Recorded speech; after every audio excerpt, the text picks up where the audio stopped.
Shares తెలుగుకి స్వాగతం. ఈరోజు మనం ఆర్వీఎన్ఎల్ కోసం తెలుసుకుందామండి. ఇది ఎందుకంటే చాలా బాగా పరుగులెడుతుంది ఈ షేరు, అందుకే నేను 2020 గేమ్ కింద పెడుతున్నాను. ఆర్వీఎన్ఎల్ 2020 అని హెడ్డింగ్ పెట్టుకుంటున్నాను. ఇది ఈరోజు దీని తాలూకా పెర్ఫార్మెన్స్ ఏంటి ముందు చూద్దాం. ఇది ఈరోజు ఒక్కరోజే 13.5% పెరిగిందండి. దీని హిస్టారికల్ డేటా మొత్తం చూసుకుందాం మనం. అంటే నేను మే 13 నుంచి మొదలు పెడుతున్నాను. ఇది ఆ రోజు అయితే కనుక ₹249.85 మొదలైంది.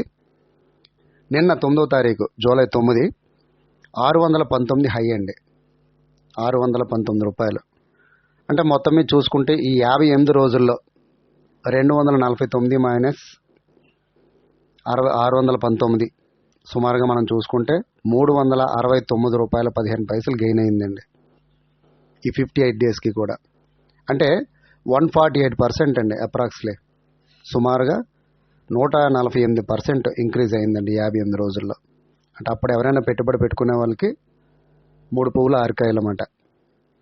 అదేవిధంగా అప్పటి నుంచి కాకుండా 4th జూలై మొన్న 4-5 రోజుల కిందటి నుంచి మొదలు చూద్దాం. ₹418.75 ఉందండి 4th జూలైని.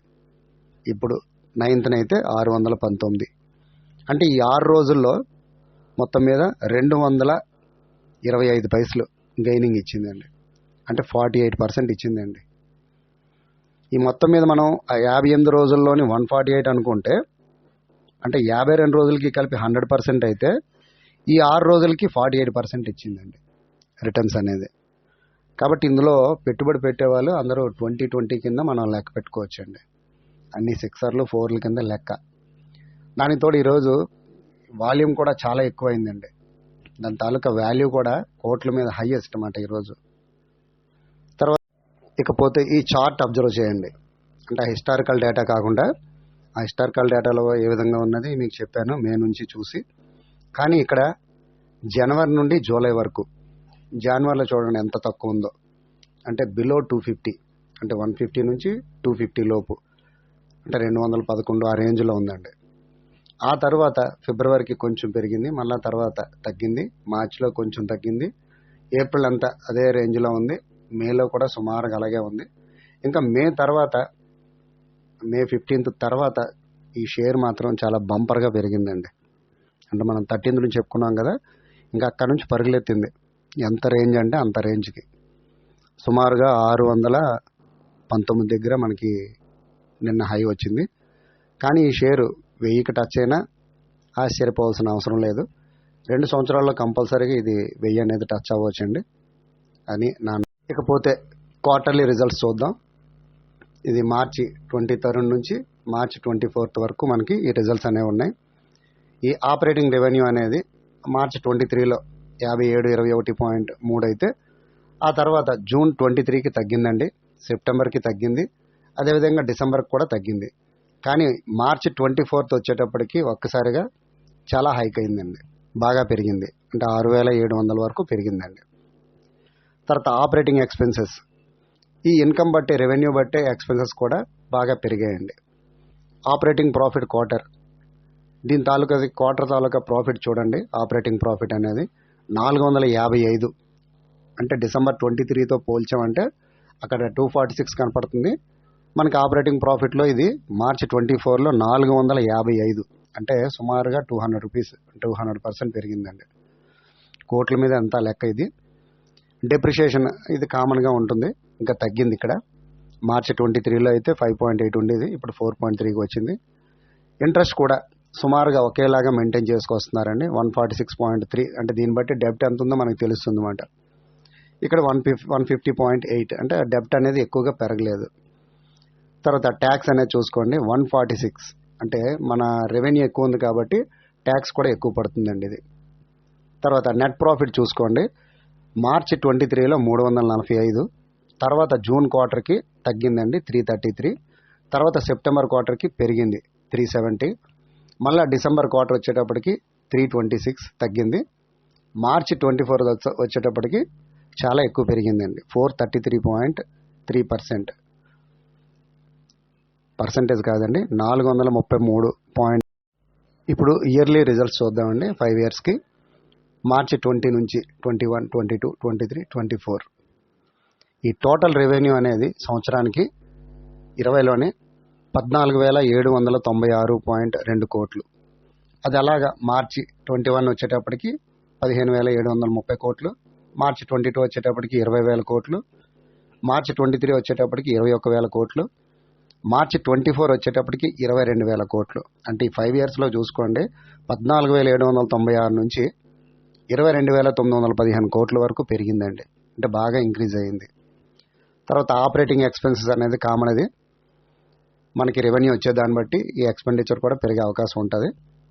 అదేవిధంగా ప్రాఫిట్, ఆపరేటింగ్ ప్రాఫిట్ యాన్యువల్, ఇది 20లో చూసుకుంటే మీకు 786, తర్వాత 880, తర్వాత 1181, 23లోని 1244, అదే మార్చిలోని ఇప్పుడు 24కి 1346.2 కోట్లండి. డెప్రిషియేషన్ అనేది బాగా తగ్గింది సంవత్సరానికి. ఇందాక మనం చూసుకున్నాం క్వార్టర్కి, ఇది ఇయర్లీ సంవత్సరానికి మాట. ఇంట్రెస్ట్ కూడా మార్చి 20లోని 41 కోట్లు అయితే తర్వాత మార్చి 21లో ఇంకా తగ్గిందండి. తర్వాత 22 నుంచి ఈ ఇంట్రెస్ట్ అనేది పెరిగిందండి. అంటే అక్కడ డెబ్ట్ అనేది పెరిగింది మాట, అప్పు అనేది పెరిగి ఉండొచ్చు. దానివల్ల ఇంట్రెస్ట్ అది పే చేయాల్సి ఉంటుంది. ఈ డిబెంచర్స్కి వాటికి చాలా ఉంటాయి. 563.7 అండ్ 581.4 అండ్ 568.5 ఇది మార్చి 24లో అండి.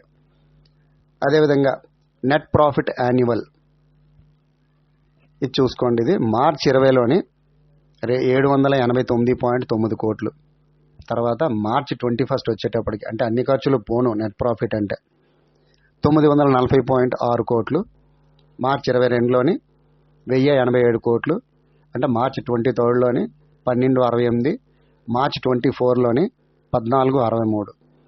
అంటే ఈ నెట్ ప్రాఫిట్ అనేది చూడండి ఎక్కడ తగ్గలే, ప్రతి సంవత్సరం ఇంక్రీజ్ అవ్వుకుంటూనే వచ్చింది. కాబట్టి దీని తాలూకా స్ట్రెంగ్త్ అనేది. ఇప్పుడు ఈ షేర్ హోల్డింగ్ అనేది చూద్దాం. ఇందులో 72.8% ప్రెసిడెంట్ ఆఫ్ ఇండియా, అంటే గవర్నమెంట్ షేర్ కాబట్టి ఎక్కువ ప్రెసిడెంట్ ఆఫ్ ఇండియా ఉంటుంది, ప్రమోటర్గా ఉన్నారండి. కాబట్టి ఎటువంటి ప్రాబ్లం అనేది కూడా ఉండదన్నమాట. తర్వాత డిఐలోని life insurance corporation of India LIC వాళ్ళు 6% ఉన్నారండి. అవి కాక మ్యూచువల్ ఫండ్స్, ఎఫ్ఐఐలు, పబ్లిక్, అదర్స్ ఇవి ఉన్నాయి. చూడండి ఈ చార్ట్లలో మనకి ఫస్ట్ హోల్డింగ్ అనేది అంటే జనవరి 2023 ఇవన్నీ క్వార్టర్లకి, జూలైలోని, సెప్టెంబర్లోని, డిసెంబర్లోని, మార్చిలోని కనపడుతుంది క్వార్టర్లన్నీ కూడా. హిస్టారికల్ ప్రమోటర్ హోల్డింగ్ అనేది, ఈ ప్రమోటర్ ప్రెసిడెంట్ ఆఫ్ ఇండియా అనుకున్నాం కదా, అది ఎక్కడ తగ్గలేదు, బాగానే ఉంది. ఇకపోతే మ్యూచువల్ ఫండ్స్ అనేవి మనకి 0.14% నుంచి 0.09%కి డిక్రీజ్ అయిందండి. అదేవిధంగా ఎఫ్ఐఐలు, ఎఫ్పిఐలు వీళ్ళు కూడా 2.59% నుండి 2.32%కి తగ్గారన్నమాట, డిక్రీజ్ అయ్యారు. ఎప్పుడు మార్చ్ 24కి ఇది దీని తాలూకా ప్రమోట్. ఇకపోతే రేషియోస్ 5 ఇయర్స్కి మనం తీసుకున్నాం. ఈ బుక్ వాల్యూ అనేది ఈ మార్చి 20 నుంచి మార్చి 24 వరకు ఇది 37.7 పెరిగిందండి. అదేవిధంగా ROE, rate of earnings, annually 18.6% ఉందండి. ఇది లాస్ట్ ఇయర్ కంటే తగ్గింది ఇది. తర్వాత ఆపరేటింగ్ ప్రాఫిట్ మార్జిన్ యాన్యువల్, ఇది కూడా సుమారుగా సమానంగా ఉంది. లాస్ట్ ఇయర్ మీద పెరిగింది, బిఫోర్ లాస్ట్ ఇయర్తో ఈక్వల్గా ఉంది. లాంగ్ టర్మ్ డెప్ట్ టు ఈక్విటీ యాన్యువల్, ఇది మెయిన్ అండి. 0.7% అంటే తగ్గిందండి డెప్ట్ అనేది, లాంగ్ టర్మ్ డెప్ట్ అనేది. మార్చిలో అయితే అదే మార్చి 20లో 0.9 ఉంది. తర్వాత 21లో 1.1, 22లో 1.1, అక్కడ నుంచి 23 వచ్చేటప్పటికి 0.9కి తగ్గించుకున్నారు. మళ్ళీ మార్చి 24 వచ్చేటప్పటికి ఇంకా తగ్గించుకున్నారండి, 0.7% అండి.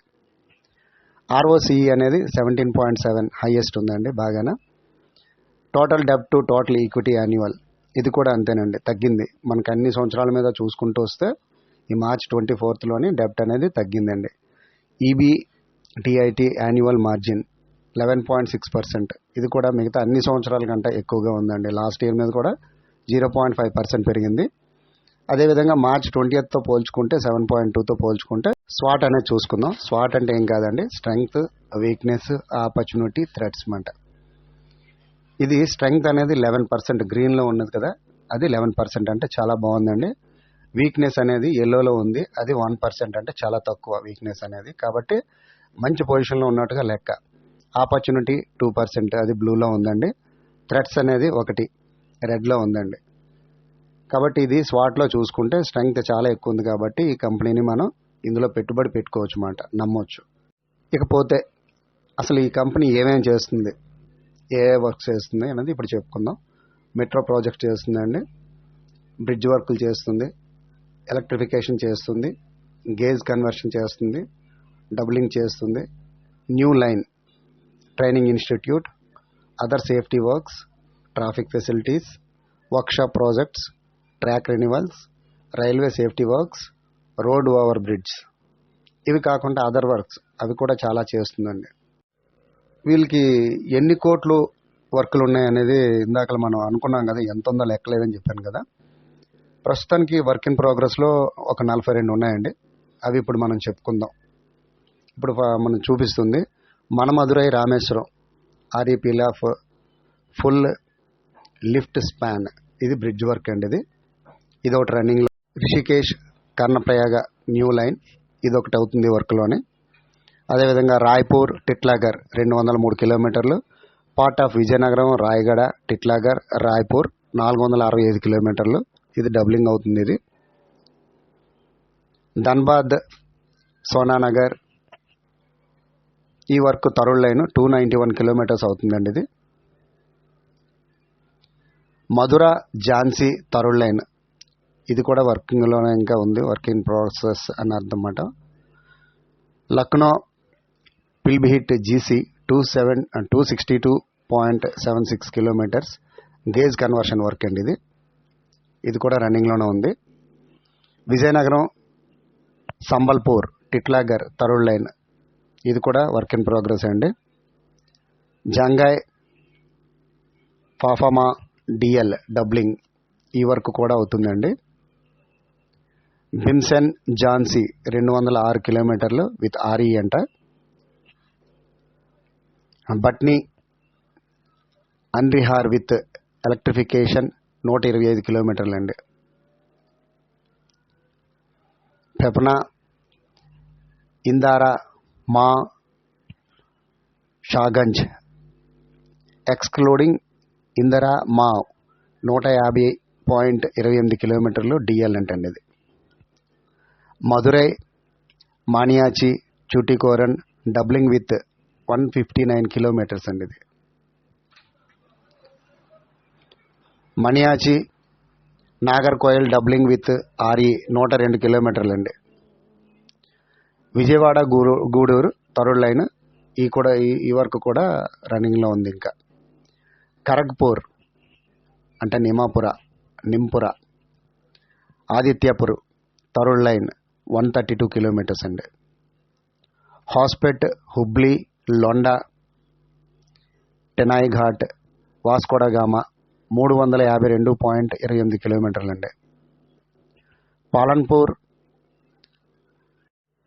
జోకా బెనాయ్ బడాల్ దినేష్ భాగ్ వయా మజెర్హాట్, ఇది మెట్రో ప్రాజెక్ట్ అండి. ఇది కూడా work in progress. Yavatmal Nanded 206 కిలోమీటర్లు అండి. ఇది కొత్త లైన్, ఇది న్యూ లైన్. అంగుల్ సుకిందా రోడ్ 98.7 కిలోమీటర్లు. రిషికేష్ కర్ణప్రయాగ్ పాత వర్క్, ఇది 125.09 కిలోమీటర్లు. న్యూ లైన్ అని ఇచ్చారు, అంటే రెండో కొత్త వర్క్ అయ్యి ఉండొచ్చు. దల్లిరా హరా రౌఘాట్ 90 కిలోమీటర్లు, పార్ట్ ఆఫ్ దల్లిరా ఝరా జగదల్పూర్ 235 కిలోమీటర్లు, కొత్త లైన్ అండి. బుద్ని ఇండోర్ 205 కిలోమీటర్లు అండి. కస్గంజ్ బరేలీ భోజిపురా దాలిగంజ్ 401 కిలోమీటర్లు అండి. Ranaghat EMU car shed inspection bay for 15 coach maintenance facilities. Jhansi setting up of coach periodic overhauling and refurbishment workshop project మాట ఇది. Kazipet workshop for wagon periodical overhauling. Vadodara setting up of new POH shop for electrical locos. National Rail and Transportation Institute at Vadodara, NAIR Training Institute matide. Daraganj rebuilding bridge Budni Barkera Tarul line 33 kilometers. Dum Airport anachu. New Garia via Rajarhat metro project అండి ఇది. Varanasi Madhosingh Allahabad. Mau Ghazipur Tarighat new line. Neora Daniyawan NL new line మాట NL అంటే. సంబల్పూర్ టిట్లాగర్ 182 కిలోమీటర్లు అండి. బినా కోట 282.66 కిలోమీటర్లు with RE. Raipur టిట్లాగర్ 203 కిలోమీటర్లు అండి.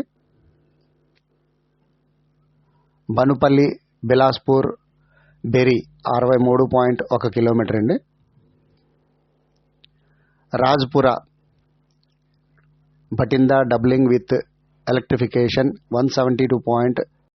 Kurda Road construction of main lane electrical multiple unit car shed. Baranagar, Barakpur and Dakshineshwar metro అంటే ఇది బెంగాల్లో అయి ఉంటుంది. ఇది మెట్రో ప్రాజెక్టు. ఇవండి వీళ్ళు చేస్తున్న ఈ 42 ప్రాజెక్టులు. ఇవి కాక ఇంకా చాలా ఉన్నాయండి వర్క్లు అనేవి, కొత్త వర్క్లు అనేవి చాలా వచ్చాయి వీళ్ళకి కోట్ల మీద. కాబట్టి ఈ షేర్ కోసం మీరు ఆలోచించుకొని మంచి నిర్ణయం తీసుకొని ఇందులో పెట్టుబడి పెట్టాలా, లేదు ఈ 619 తర్వాత 609 తర్వాత తగ్గిన తర్వాత పెడతారా, అది మీ ఇష్టం. అది కానీ పెట్టుకుంటే మంచిదే, పర్వాలేదు. అంటే 550 ఆ రేంజ్లో పర్చేజ్ కొనుక్కుంటే చాలా మంచిది. ఇది 1000 టచ్ అయ్యే అవకాశం ఉంటుంది 1 ఇయర్లో, లేదు 2 ఇయర్స్లో కంపల్సరీ టచ్ అవుతుందన్నమాట. నా ఈ వీడియో మీకు బాగా నచ్చినట్లయితే సబ్స్క్రైబ్ చేయండి. ఇంతవరకు చేయలేని వాళ్ళు ఎవరైనా ఉంటే సబ్స్క్రైబ్ చేయండి, లైక్ చేయండి, 10 మందికి షేర్ చేయండి.